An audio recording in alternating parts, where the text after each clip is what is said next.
Ginger's transformation includes a little tail that just keeps on growing, and it's at that point when B discovers the tail. The cat was like, "Okay, this film is weird. This film is gonna Yeah. be weird now." Well, because I was like Um, very much like, what are you doing? because she was like checking on What her. are you doing? And then like and then it's also just like, wow, what a tale that is. They really show it a bunch, and it was a Yeah. lot.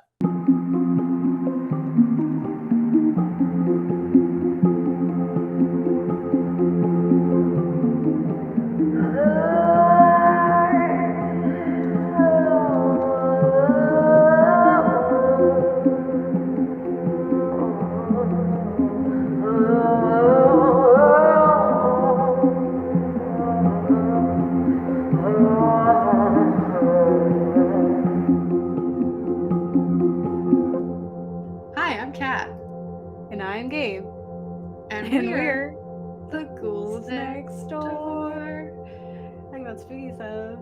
Okay, oh my gosh, your face. Let's kind of zoom in on it. I'm a werewolf. Yeah, Uh, you're doing it. we Wolfing it are up. the media literacy show that explores the real life, historical, and all kinds of reasons that society impacts our cinematic fears. And we are talking about monstrous femmes. We kicked it off with Jennifer's Body, who's an unfortunate monstrous femme, and we're gonna go into uh, man, isn't it? Doesn't puberty suck? Uh, werewolf Time, monstrous yeah. femme, and we're going to talk about ginger snaps today. Yeah. Yes. So if you are tuning in, you can see me looking like a werewolf. Yeah. I did my best. I tried really hard. I will say it's very hard to work with, like scar wax and all kinds of Yeah. stuff. But I'm a beginner. You're What do you doing do, it, man. werewolf? You look dope. You look very scary. I keep forgetting that this is what you look like, and I look at you and I'm like, oh my god. If you're looking, and when you're watching Ginger Snaps, and there's the werewolf like slow transition, which is really fun. At Yeah. one point, she really does look like just a Buffy vampire, Yeah. because it's like got the like forehead ridge and the brows that go up too far, and the Buffy vampires always look really silly. Yeah. It is like interesting too, because they like still made it look cool.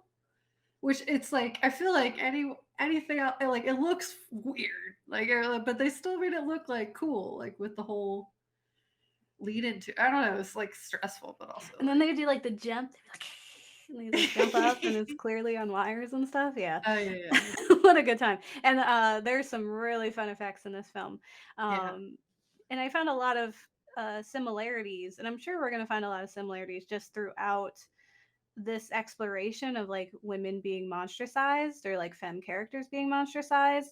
And I think that's just because they all kind of seem to have a similar theme. But with these, yeah, they're like, when you look up like Jennifer's Body, you get recommendations for ginger snaps and vice versa. Like they're yeah. like, you like, if you like this, then you'll probably like these other girls having to deal with things and eating boys. And honestly, they do have a very similar vibe. And apparently, which I didn't know, is that there's a pretty heavy like overlap between what succubuses do or succubi do and werewolves and witches and like any kind of monsterization of women. It's generally like, okay, cool, hypersexuality. Okay, cool, eat babies now. And it's like, okay, why do they correlate? But I got you. I don't know how Um, we got there, but okay. yeah, but like succubuses and is it succubi? Succubi? Succubi. Succubi and werewolves, that's like the two things. Eating They babies. hypersexual baby eating. It's weird to sexualize a dog. Yeah, no, I get you there. I get you there. And in this film, you feel really weird that they sexualize this dog girl because they give her dog qualities.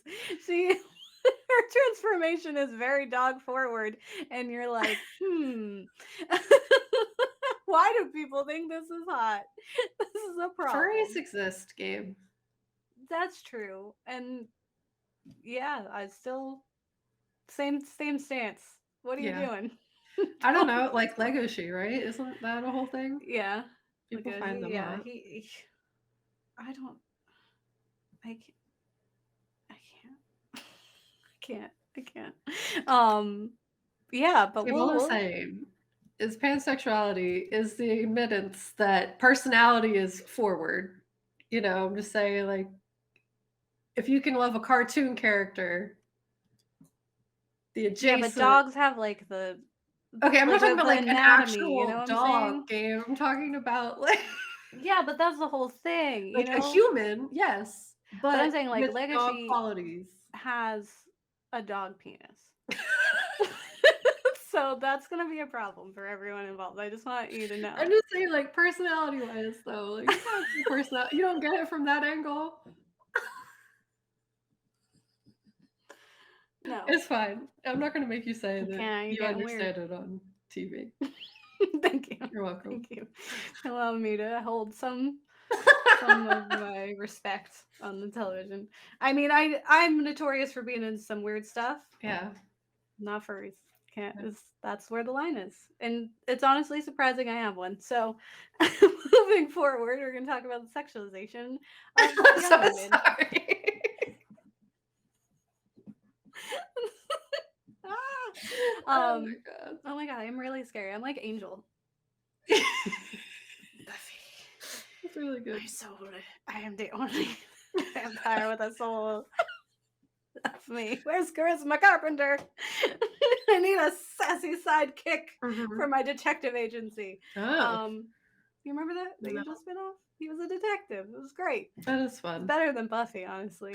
Anyway, Monday we can talk about Buffy because there's some problematic things there, as always. Yeah. But we're not talking about that today. We're talking about ginger snaps. People are listening are like, why are you doing that? You just have to see. You have to see me. Go to our social media. You'll see posts about it. Look at my cosplay social media, and you will see the monster that I've become. And it's for this really fun film that why don't I just get into it Do it. before we start talking about something inappropriate again? It's really uncomfortable for everyone listening. So we are talking about Ginger Snaps. It is from the year 2000, which I think is hilarious. We don't often cover films From the this year old. 2000. Yeah. Yeah, it's like 22 years ago. Yeah. That's a long time. Oh And my god. Wow. Ouch. Gabe. yeah, I'm sorry, but it's like that's real. This is real. My Wow. sister was born in 2000, so I'm like, this is the worst ever. But it, I because of it being in 2000, I missed it because I was too young. Yeah, I was I like definitely 9, missed it as well. Yeah. so This is my first I time wasn't seeing it. pubertying. Mhm. I was so it wasn't so, and I wasn't like at 9. I was actually really afraid of horror movies, so I wouldn't have been excited about it. It wasn't until like 11, 10, 11 that I was like into it. So Yeah. yeah, I didn't even hear um, about it until we had our podcast, and then I saw it in horror Twitter. I didn't yeah, know it was a movie. and then people really love it, Yeah. right? It is like a cult classic in the horror world. So I'm glad that we got to cover it because it's been on our list for a very long time, Yeah. and I just couldn't figure out a reason, or like we just didn't have an opportunity to talk about it until Yeah. now. Um, so Ginger Snaps from 2000, all those years ago, is about two death-obsessed sisters, outcasts in their suburban neighborhood, must deal with the tragic consequences when one of them is bitten by a deadly werewolf, and it's directed by John Fawcett, a werewolf. And let's talk about it. Hell is a teenage girl. Oh wait, no, that was the other episode. Yeah. It was last week. That's Jennifer's body. But Hell is still teenage girls, it turns out, and these ones are furry. Yeah. Not furries, just furry. Yeah, they have the So hairs. don't get excited. Where Jennifer's body had gruesome teeth, repressed queer girls, boy murder, and hot Megan Fox, Ginger Snaps has extra nipples, furry scars, excessive dog murder, and hot Catherine Isabel, which you might recognize from American Mary, Yeah. which we covered right like pretty recently after we covered Jennifer's body. Yeah. When we were doing New Year, New Me, we did body modifications, Mhm. and there she was. So it's very funny. I'm Yeah, finding full circle, full circle. a lot of connections from when we first discovered this. So Ginger Snaps follows two sisters, Ginger and Bee, or Bridget, who are not your average teen girls.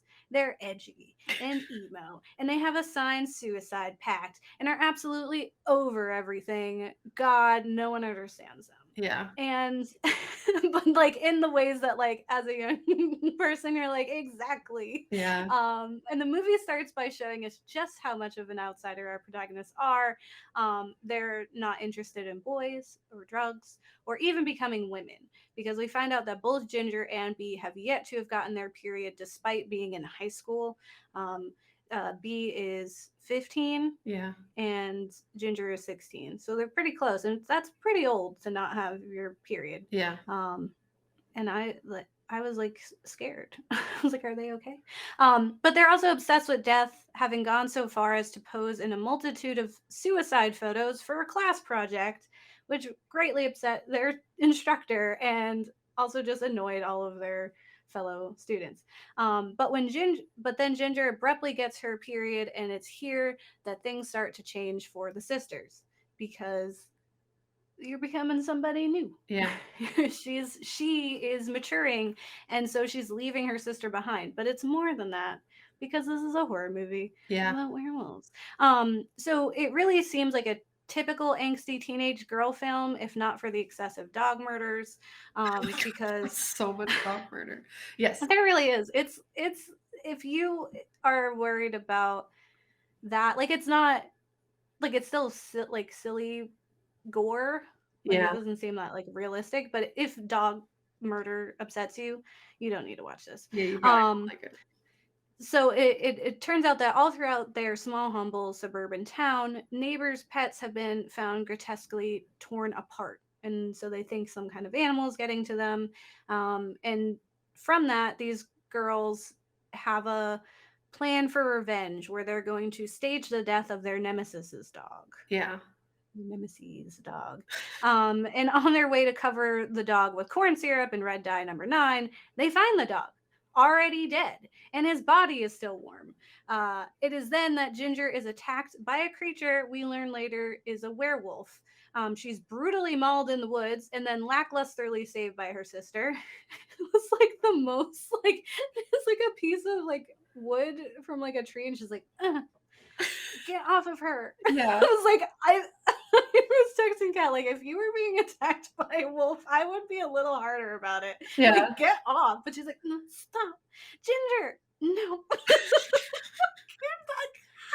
Your sister is being mauled alive. Like, what are we doing? Yeah.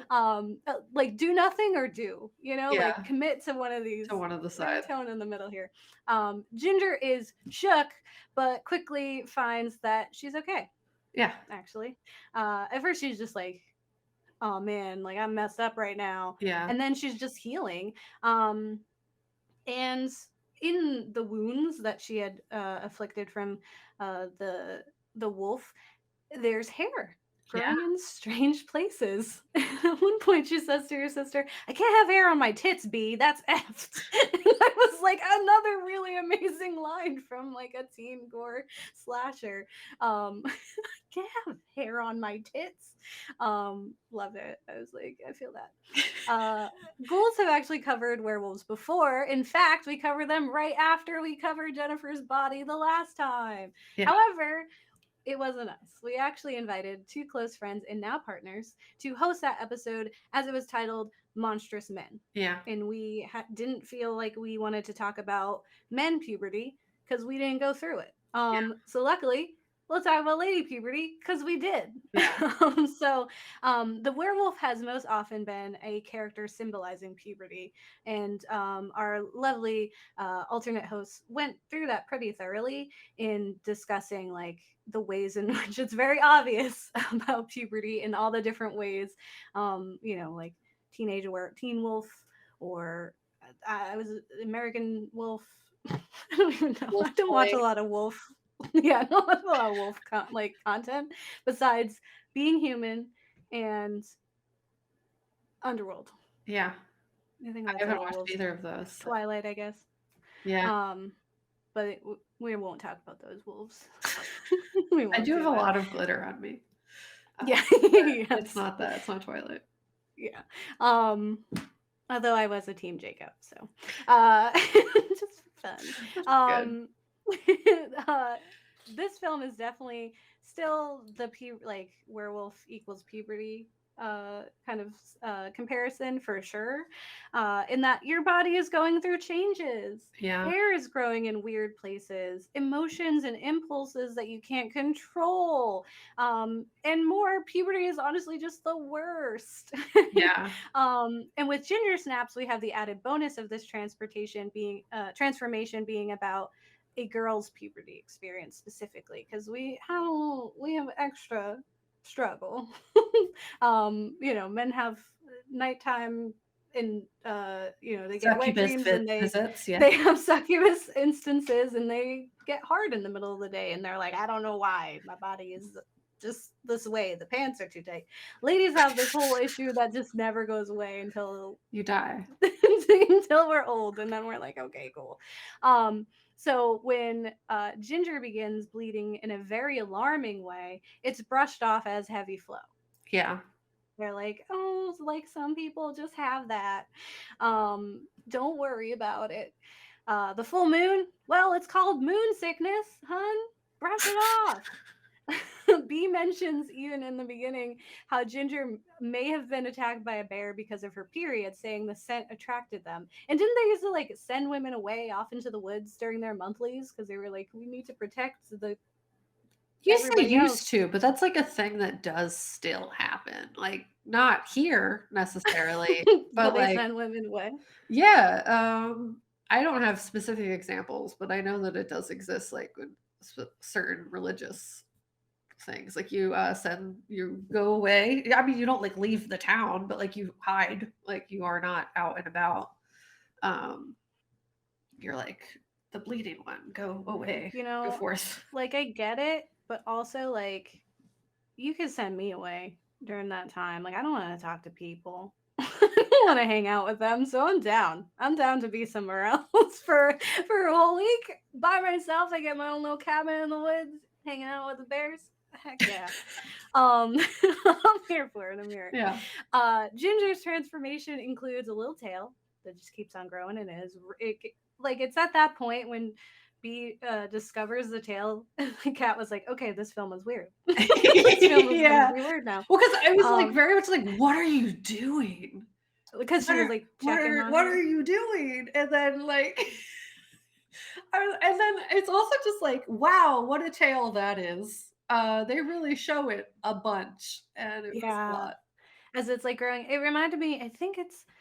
I want to say like Shallow Hal or another problematic film of that time, like the Deuce Bigelow, Male Gigolo. One of those, there was a character, and I want to.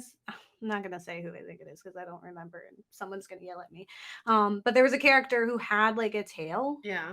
like, and it like extended from like their spine, kind of in that same spot. So when I saw it, that's immediately what I thought of was like Oh, that little okay. guy's like little tail, and so it's just like ooh, ew. But it grows, and then it's like skin. It's not furry, so Yeah. you just like a flesh tail, which is really gross. And then on top of that, she gains extra nipples. Yeah. There's like this whole scene where she's like in like a crop top kind of thing, and she has extra nipples, and like they're clearly different because their boobs are still boobs, and then she's got extra nipples because she's a dog.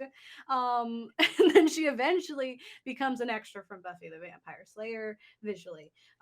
She isn't a vampire; she's still a werewolf, Yeah. and she has lots of hair. She's got the sharp ridged thing, and she's got cool hair. She's got like a streak of white in her hair at first, but then it becomes all white, and she's like really creepy looking. It's really cool. Yeah. Um, but more than her obvious werewolf changes, Ginger is a woman now. She Yeah. begins to take an interest in boys and drugs, which I guess comes hand in hand with becoming a woman. And she no longer wears her oversized jacket, but instead walks freely, confidently, through the halls as herself, just now hot. Yeah. She's always been hot. She just didn't know because she didn't think about it. because it doesn't You matter. have one of those like Um, early 2000s/90s moments where you take off your glasses and take your ponytail out and you're like, yeah. whoa, it's a different person. It's Like, wow, she really is all that. yeah, it's that. It's 100%. Is the name of the movie for everyone. Not another teen movie, you know what I'm saying? So this film is 100% about puberty, for sure. And as on the nose as much of the humor around puberty and werewolves is, it somehow evolved past satire into a genuine horror film about the connection of two sisters and the oppressive world around them that sought ownership of their maturing bodies. I watched an amazing video by Scaredy Cats on YouTube titled I Was Wrong About Ginger Snaps and was happy to see I wasn't the only one seeing the charm of this film. But as a host over at Scaredy Cats, and I will tell you, there's always more than meets the eye in any film. Yeah. So, Ginger Snaps is a heartfelt story about two sisters and lots of gruesome murder. Bee and Ginger used to do everything together. In fact, after a dinner time quarrel that results in Ginger stomping off, Bee makes to leave after her, and her mom is like, "You're not attached at the wrist, you know." Yeah. Um, because pretty much everything they've done has always been together. They were even going to die together. Yeah. They signed a pact. Like they exist in their own little world in their bubble. So when Ginger starts doing things the girls had previously deemed uncool, and beneath them, even, a rift opens between them. When Ginger begins eating boys, mostly out of some conscious need to protect Bee, the rift grows bigger. Ginger loves her sister, and in being shoved into this new maturity where her body is no longer her own and is no longer in her control, she is doing what she can to save Bee from the same fate. She's now been on the other side where she sees that boys see her body before they know who she is and decide what her worth is. Yeah.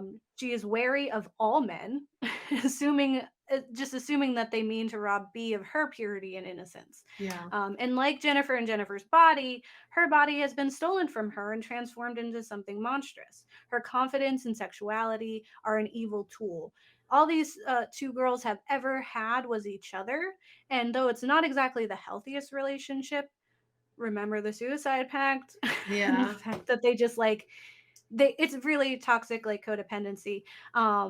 It's a bit reminiscent of Jennifer and Needy without the sexual attention, at least most of the time. Yeah. Because there is a point in the film in which Ginger feels that in her transformation, she is so far from who she was that she's not even Bee's sister anymore. And for a moment, it gets uncomfortable Yeah. because it was a little like, what are we? Whoa, hold on. Like this is drawing a line, drawing a line. But it was really just like that instinct to protect her has grown like so far primal that it's like totally wiped out the fact that they are like what their connection used to be is Yeah. transformed into whatever it is now. Yeah. But unlike Jennifer's body, the boys in this film are mostly the worst. Ginger decides to unleash some sexual energy with a jock and douche boy named Jason, and it gets weird when she bites him and tries to eat him. But instead, he becomes a werewolf too. Yeah. She does not eat him. We were like very worried, and it was like, oh no. Yeah. But she contained herself. She didn't pull a Jennifer. And but what's more interesting here is actually how Ginger reacts to that situation. She isn't upset that she almost ate a boy, and not in the good way, or that like that she like lost control of herself in that way. Like she's Yeah. not even kind of phased in that. But more that the fact that they hadn't had sex, but he was going to tell everyone that they did anyway. And Ah. she is so aware and upset at the patriarchal society for catering to his lens and needs, right? Yeah. Because like that was what was more important to her. It's like one, he like because I was expecting her to be like, he's gonna tell everyone I tried to bite him and I'm a dog. Like, you know, what I mean? He's just gonna tell them that I'm a monster, like I'm a literal monster. And instead she's like, no, he's gonna tell everyone that we had sex and we didn't. Yeah. And I was like, how is that what you're so stressed about? And it's like, oh right, because the werewolf is not even it. The Yeah. werewolf is just symbolic of what's actually happening right now. But there is one male character that I did enjoy, which is a lovable, charming drug dealer. Well, he's only selling pot from what I could see, Yeah. who quickly takes to the occult theory and offers to help Bee in her quest for a cure. And I absolutely loved how he doesn't uh, treat her in an uncomfortable way. He doesn't Yeah. become, Like a love interest. excuse me, yeah, he doesn't become a love interest for either of the girls. And when he's confronted by a spiraling and overprotective Ginger about his close relationship with Bee, that's like blossoming because of their shared theories. Uh-huh. Um, she reminds him that B is only 15, and Yeah. he quickly lets her know that he doesn't see her like that. And he even, after Ginger leaves, lets B know that he Yeah. does not see her that way. Yeah. He's like, "You are a child. This is strictly because I think you're a werewolf and I'm trying to help you out." Yeah. And he never goes back on his word, which I think is even more important. Because it's one thing to just be like, "Oh, no, no, no." And Yeah. it's so easy to write the story where he would eventually fall for her in some way, and he doesn't. Yeah. Um, so like in Jennifer's Body, I was pretty miffed that Needy's boyfriend made out with Jennifer. Even if his like heart wasn't in it, he was like doing it. Yeah. And it takes entirely too long for him to be like, nah, this ain't it. Yeah. Like he was it like even like half-heartedly, he was still doing it. Yeah. And I remember both of us being like, why? Yeah, like there was There's no no reason. reason or like big motivation for it. It was just like kind of Yeah. like gross. Yeah. Like it was like why? Like you literally actively talk about how much you don't like this person. And yet Yeah. you're still going along with it because she told you something that why are you even believing her that that's something that happened? Yeah. Like why is your view of your actual girlfriend so low that like you don't even like think to question it? You're just like, yeah, I'll make out with her friend. Why not? And it's just like, the kind of the thesis of the whole thing is like he hated Jennifer, but he didn't really care enough about her. He only saw her as whatever her body was. So Yeah. And yeah, arguably like he was maybe the this. same for Needy. Yeah.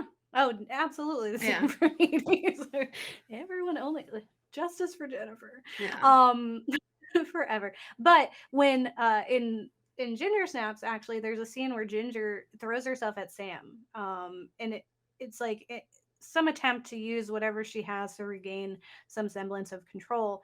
And he's pretty quick to turn her down. Yeah. Like their makeout was like all of like 5 seconds before he's like, no, no, no, no. Yeah. Like, and it's with Ginger, who is the older of them and has already like kind of expressed that she has like sexual needs and is kind of exploring that. So there's to some degree like if this is a case of you just trying to figure yourself out, sure. But he's like, that doesn't seem like what this is. So I'm going to say no, because Yeah. this doesn't seem healthy or like you're really consenting and it feels manipulative. Yeah.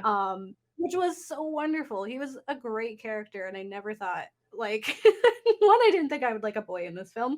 Yeah. But the drug dealer and one who was just like he was pretty cool from the beginning. He Yeah. was also pretty hot. The last character I want to mention though is their mom Yeah. because I think she's a wonderful human. I loved her the minute I saw her adorable mom sweater with the cornucopias on it, Yeah. like for Thanksgiving. I was like, "Do you see the sweater? She's amazing. What a great mom!" And she's like typical film mom, where she's like being just out of touch with reality, but still all up in your business. Yeah. There's like the scene where like Ginger is like acting very suspicious, and B is just like, "Well, she just like she thinks you're so cool." But she was She thinks it's cool that like you don't like push too much. You let us yeah. figure stuff out on our own. Yeah, yeah, that was the line, yeah. Says Yeah. yeah, yeah, like, "You give us our space," and she's like, "I do." It's like, "No, you don't. You've never given them space." But she was just like, "I'm a cool mom." Yeah. She, like, makes a cake for Ginger when she gets her period. It's so uncomfortable. But she's just, like, such a mom, right? And Yeah. I think, like, she genuinely really loved her daughters and is Yeah. incredibly desperate to understand them. Like, even, like, when they, like, are staging like, someone died and they are staging it to look like one of their suicide photo shoots instead. The mom's just like, "I Uh-huh. told you not to do that in the house." And like Yeah. she laughs off like they find fingers in the, the backyard and she laughs it off like, "Oh, they got you," because they're always doing their little gory stuff. But it's never like, "Oh, they're like doing that stuff. It's so gross and I can't believe them. They're weird. It was like, oh, that's just them expressing themselves and they're weird and I love Yeah. them. I was just like, what a great mom. Which, like, already I thought she was wonderful. But when she discovers how naughty Ginger has been, including the murder of a fellow student, she still doesn't really judge. In fact, she assumes that Ginger did that to protect B because B had been bullied by that character. And she doesn't know that Ginger's Yeah. a werewolf, so she doesn't know that would be the cause for it. She just thinks, oh, my daughter reacted in a way to protect her sibling. And that's not something to be upset about. Like, I mean, yeah, upset for murder, but like for all the reasons to murder, that's not a bad one. Yeah. And she immediately lets B know that she is going to burn the house down and escape town with just the three of them, leaving their nothing of a father behind because he Yeah. didn't really matter. And she decides to take full responsibility for it, knowing that that's what the world will think. Because essentially, that's the role of the mother. Just as the evil, emotional, and sexual werewolf is the role of the new woman, she is responsible for what happens to her kids, not her husband. She is responsible for what happens to them and what they become. Society has already put us all into these boxes, and we just need to learn to navigate them. Um, Overall, I thoroughly enjoyed this film. It's a very fun, campy adventure, and I don't mind the constant puns or the clear "this is puberty" connections. I didn't even roll my eyes once. I was like, "Oh, that's funny. How charming!" And someone is like, Yeah. "Ah, puberty again." You see, because Yeah, look at it. Look at make she's the bleeding connection there. because she's injured, Yeah. but they think it's her period. It's funny.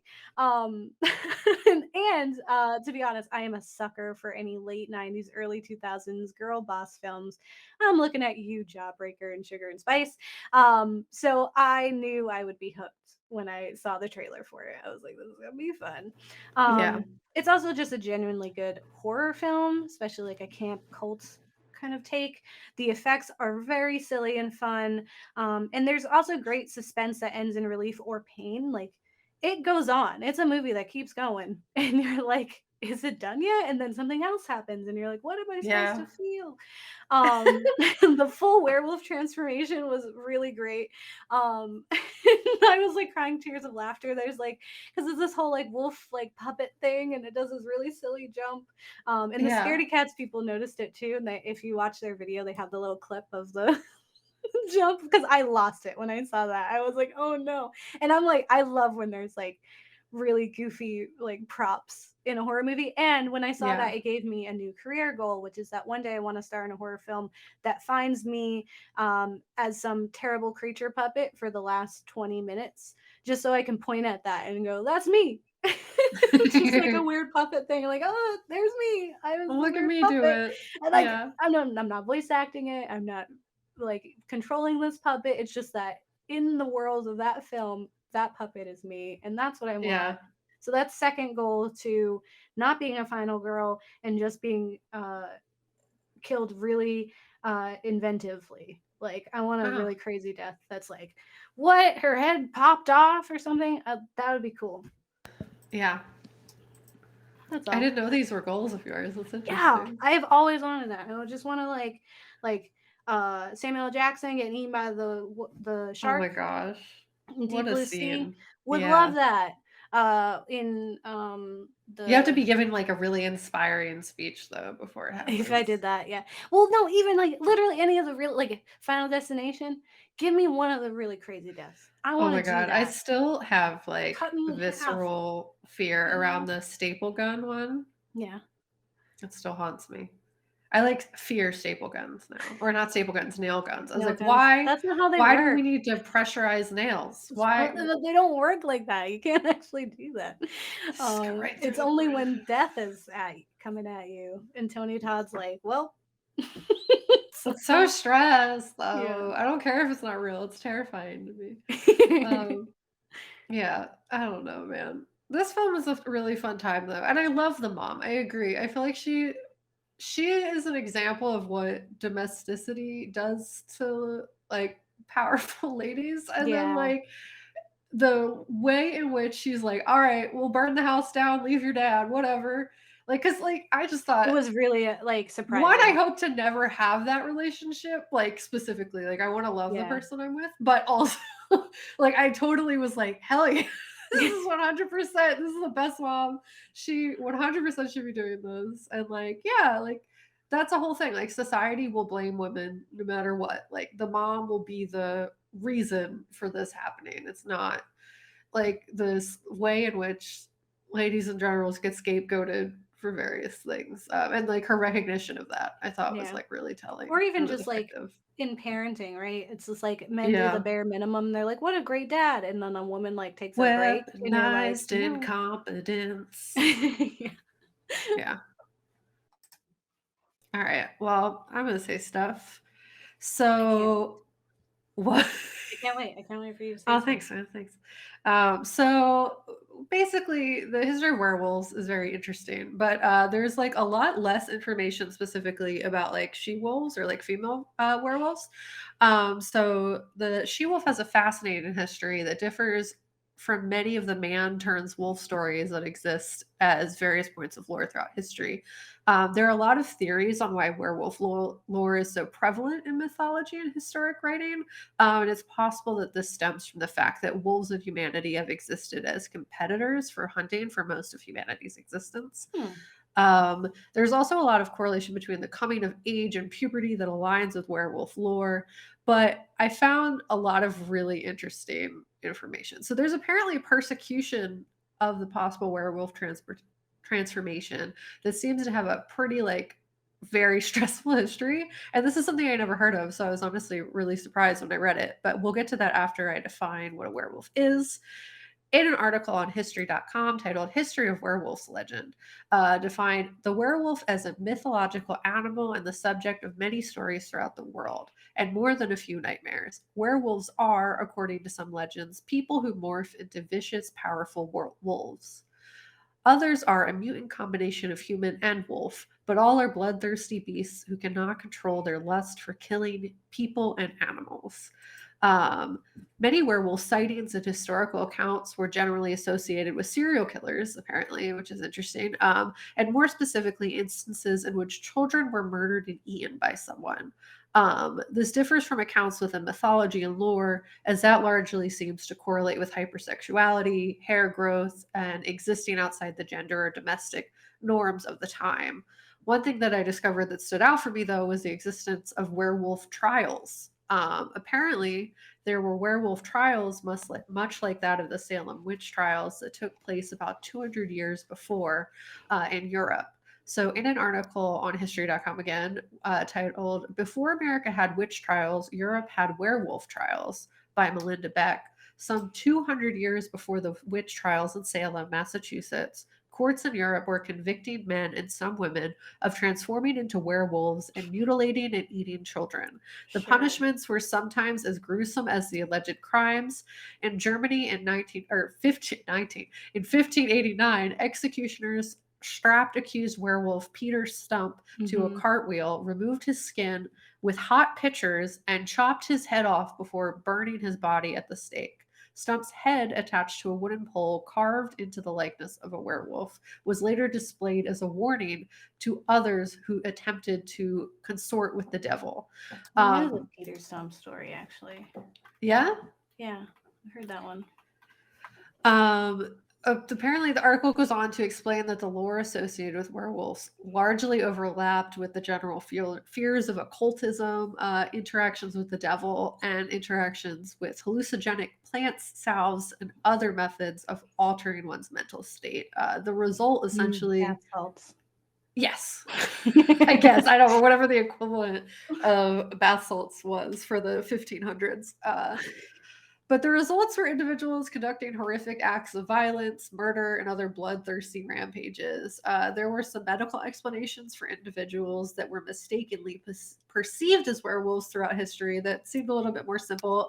Medical experts theorized that some accused werewolves could have suffered from porphyria, which causes sensitivity to light, reddish teeth, and psychosis, or hyper Hypertrichosis. yeah, hypertrichosis, a hereditary condition that manifests in excessive hair growth. lycanthropy, which is believing oneself to be a werewolf, and might have also brought on by deliberately or unwillingly consuming hallucinogenic herbs, mushrooms, or folk concoctions. They could have had So any mental disorders too.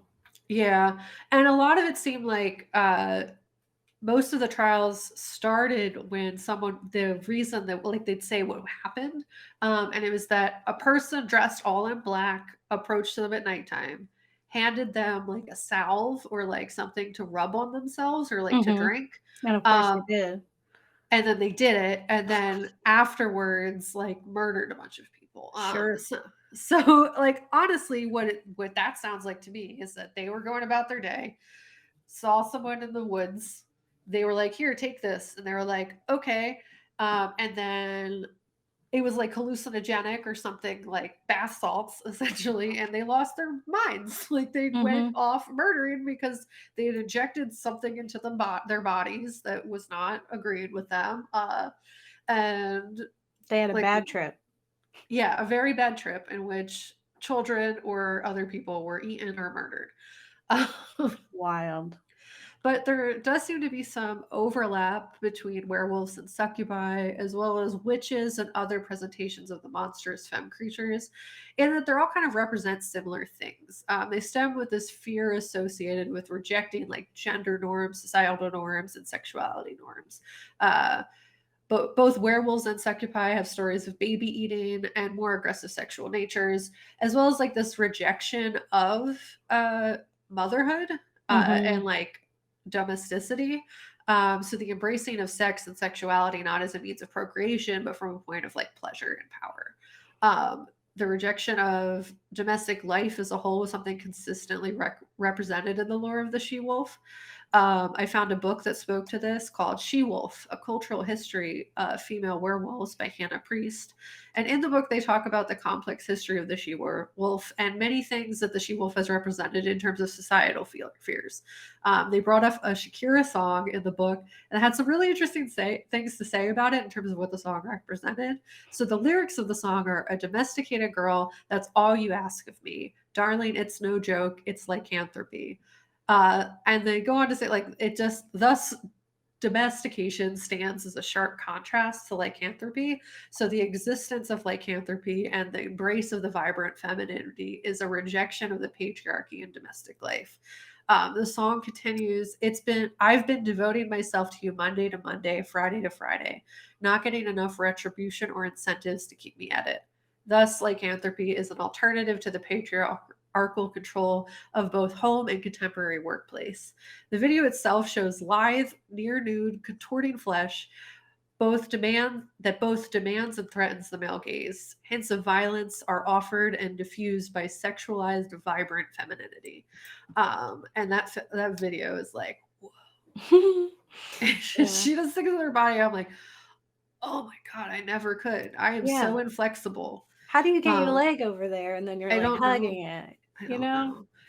But yeah, so the vibe that I got essentially is that it seems like the use of werewolf in lore is largely used to like one demonize anyone who does not exist within like feminine norms, so like hair growth, people who decide to grow out Mm, their hair on their body, um as well as like hypersexualization, so someone who's like, I want to have sex, I am going to be very forward about that and powerful about that, and that it's not something that I want to do inside of the space of like, I'm not trying to have kids.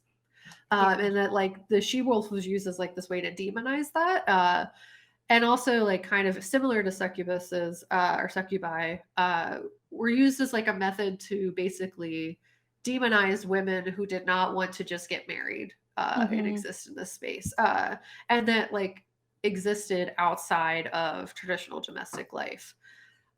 It was really interesting and genuinely terrifying that it was always associated with baby murder and eating. I thought that was like really upsetting.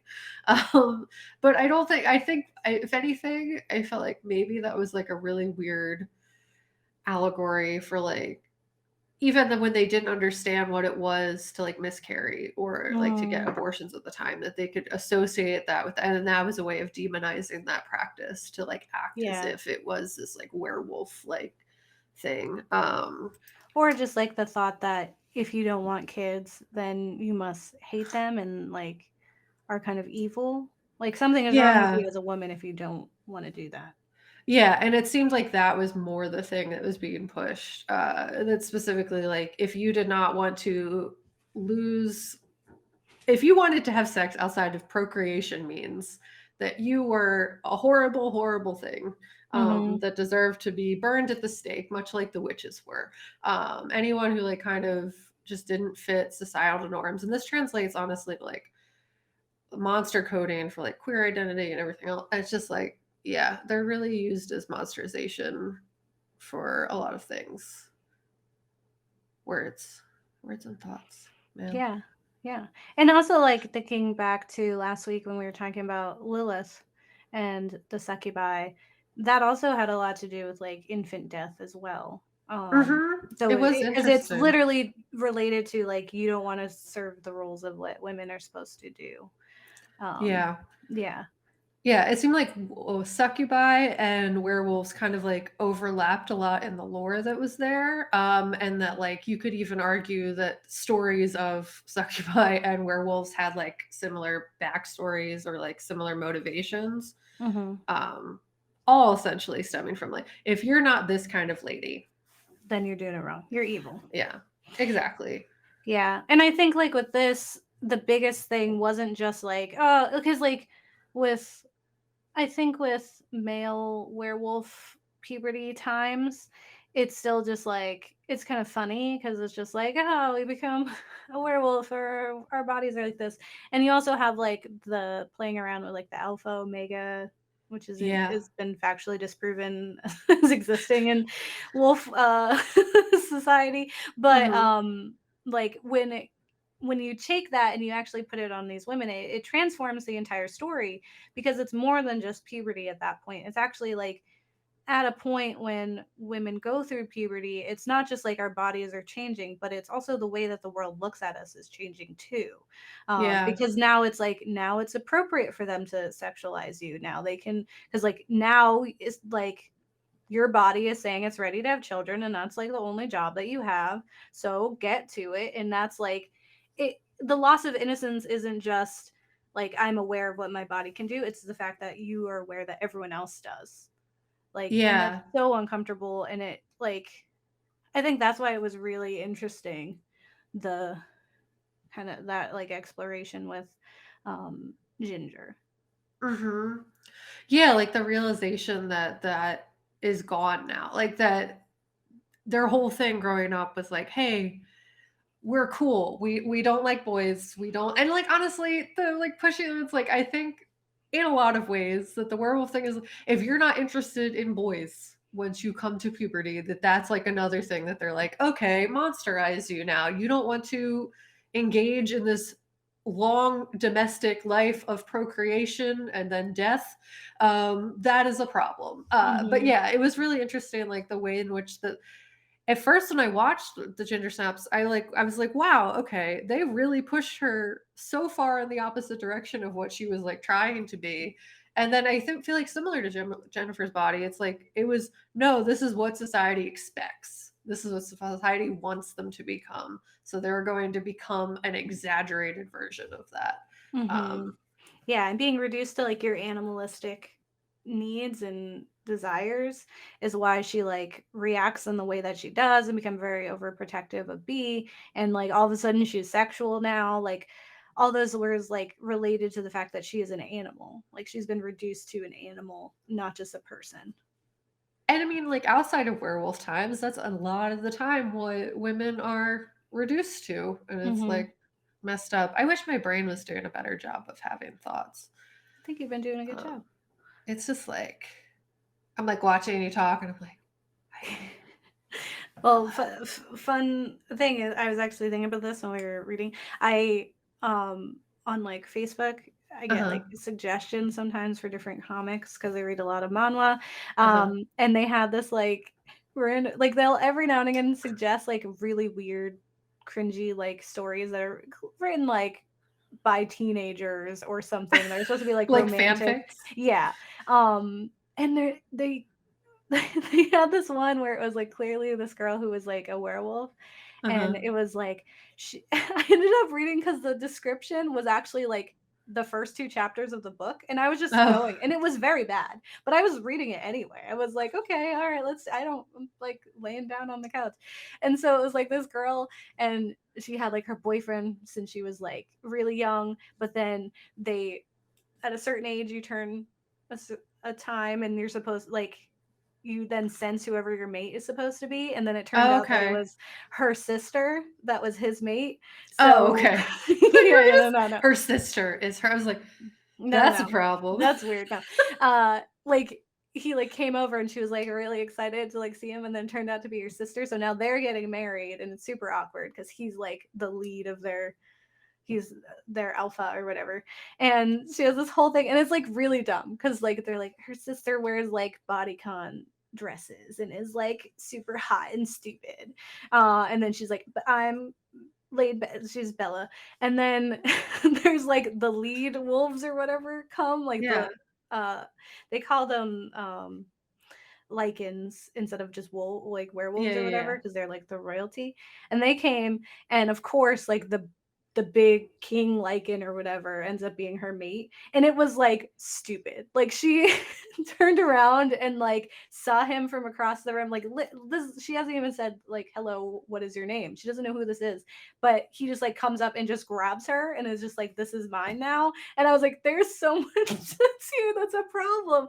And so like it could like when you're like when you're exploring these things, like I'm so glad that Stephanie Myers decided to write about vampires and not werewolves because she's so problematic for all the reasons, especially the way that she portrayed the werewolves and not Yeah. including any indigenous people in the filming of that movie. Yeah. But like it gets really problematic when they have like the wolf thing and the alpha omega and everyone has to like obey you, and you're owned by your man and you don't get a say. And I was like, this is really gross. Yeah. So that was a fun Yeah. story for everyone to hear. I don't know what it was called, but I read way too much of Yeah. it. Sometimes the internet will do that. Also, I recommend reading the She-Wolf book. They Mhm. had a lot of stuff to say. I was like, this all makes a lot of sense. They're talking about Buffy. They're talking about becoming human. They're talking about like the ways in which like uh werewolves develop in terms of like the way over history that they've developed and the use of them. They said lots of smart things that I was like, I am not equipped in my current mental state to convey this appropriately. So I recommend just like reading it. It seemed like they had a good point. They had a good thesis. They were doing the damn thing, you know. And Yeah. Yeah. you should read it. Yeah. Read that. We'll include that in the links. And then I as did well read as it. It's just like, no, yeah. And also read Barbara Creed's Monstrous Feminine. So that's a really great book just to read about how women are portrayed in horror. She talks about The Exorcist. She talks about um, the vagina dentata with yeah, Freud, that weirdo, and such a weirdo, and just a bunch of other like explorations of like it talks about the mother and all kinds of things like the roles that we have to play. I think that goes into Alien, all kinds of stuff. So if you're interested in those things and you want more than just like the pop that we give you, the little spice we give you every week, dive in, read those. They actually did like a lot of research. They wrote a whole book about it. Maybe one day we'll write books about something. yeah. But not right I now. make thoughts real good when I'm not exhausted. It's been a long I feel time. like it's been a time. But Capitalism and its oppressive force of my life and your life and everyone's life. Hello. Um, yes. And then we capitalism, just the want to. patriarchy, a lot of I'm that just stuff. glad we're not all werewolves because I feel like that's yeah, it'd be like a bad time. Also, like kind like I don't know if I was like Shira werewolf time, I'd be like that's pretty cool though. She can do amazing things with her body. yeah, Shakira. Yeah, like if I was a she wolf in that sense, that'd be dope. But Mm-hmm. other than that, it does sound like a bad time. I'm not trying to eat babies. I feel like that'd just be like upsetting for everybody, including the baby and myself. No, at some point the baby won't even know. And this is still very upsetting. I feel like that was like an ow. Why? Yeah, Um, yeah. I don't want to cannibalize things. I already have a hard time just eating like regular meat. And apparently that's a thing too. It was something else in the book where it was like eating a lot of meat in like an abnormal way. Kind of like in that one movie we watched. It was from Brazil. Yeah, raw. No, not raw. Oh, not from Brazil? Oh yeah, that was Brazil? French. It was the one with the werewolf lady. Oh yeah. Good Manners. Good Manners, thank you. Yeah. And how like she was just eating like raw meat and stuff like that. Yeah. That's apparently also a way that it's often portrayed. I forgot about that movie for a little bit. Yeah. It's a good movie. Yeah. And you can check out one of the recent episodes of Black Women Are Scary because it's about werewolf, baby. Nice. Look, it all connects. Oh, thanks. Yeah. And next week we're talking about vampires. And, we're going to continue on with our Monstrous Femme series, talking about all kinds of monstrous women or femme-presenting folks and how they are fighting back or just trying to live their best life. And the only way to do that is to become a monster. It'd be like that. So yeah, I mean, it seems like it's the better way to be outside of the eating of murder times. Like, it just seems like it's like anyone who just doesn't fit the norm is trying to do something a little different. And it's like, is that actually bad? Was Lilith actually doing something upsetting? she left, really, man. She could have just killed him, but she didn't. And she didn't. She didn't commit the first murder. Yeah. Okay, that was his son. So, yeah. So with that being said, don't get married. Oh, it feels worse to say now after we just had all that context. Still eat your kids. Yeah, because now it's like it's not him eating the kids; it's her eating the kids. Anybody eating the kids is a bad time. I feel like don't cannibalize friends. Yeah. I don't know if you're already on your way to that or not. I don't think so. But, if this is what if this is what you need to stop you, we're here. We're here for you all. And I'm gonna fix my blog. I promise. It'll make thoughts better than I have made thoughts today. I think you do a great job. Yeah, read words with your mouth and your face and your eyes. I don't know why I said it like that. All right. Well, bye.